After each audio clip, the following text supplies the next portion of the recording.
պայուսակները Վալբերեսից եւ Թեմոյից, որոնք ոնց որ Pinterest-ին են։ Մի քիչ ուշ եմ նկարում երկրորդ մասը, բայց դե ոչինչ։ Այսօր դες ցույց կտամ Թեմոյի գեղեցիկ պայուսակները։ Եկեք ինչպես միշտ սկսենք բանջիկներով տարբերակից։ Անգամ չգիտեմ ինչի մի հատ բանջիկներով տարբերակ եմ դες համար ընտրել, բայց դե եկեք սկսենք։ Ուրեմն այսպիսի գեղեցիկ պայուսակ եմ տեսել Թեմոյում։ Ինքը շատ մատչելի գին ունի ու շատ գեղեցիկ է։ Իսկ այն աղջիկները, որոնք շատ է սիրում տենց թիթիզ բաներ, նրանց համար այս պայուսակը ստեղծված։ Այս պայուսակն ունի տարբեր գույներ՝ սև, սպիտակ, վարդագույն, կապույտ, մոխրագույն եւ շագանակագույն։ Առաջի անգամը որ sense լեոպարդովի պրինտով եմ ընտրել պայուսակ։ Ես եթե անկեղծ ասեմ, եթե իմ պայուսակ պատվիրած չլինեի, ու այս պայուսակը մի քիչ շուտ տեսնեի, հենց սա է պատվիրելու, ուղղակի ես ուշ եմ տեսել, իմ պայուսակը արդեն պատվիրած է, արդեն հասնում է, իսկ նոր այս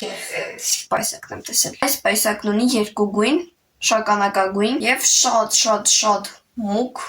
մաշկագույն։ Հաջորդը դա Titernikov տարբերակն է, շատ հետաքրքիր է։ Ինձ թվում է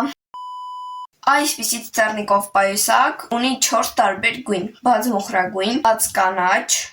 սև եւ սպիտակ։ Սա էլ է շատ գեղեցիկ, մանավանդ բաց կանաչը ինքը շատ գեղեցիկ տեսք ունի ու շատ արտահայտիչ է։ Դե ինձ այսքաններ ռուբրիկան կշարունակեմ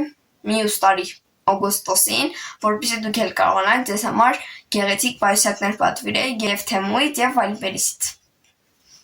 Եվ Թեմոյից եւ Վալբերեսից։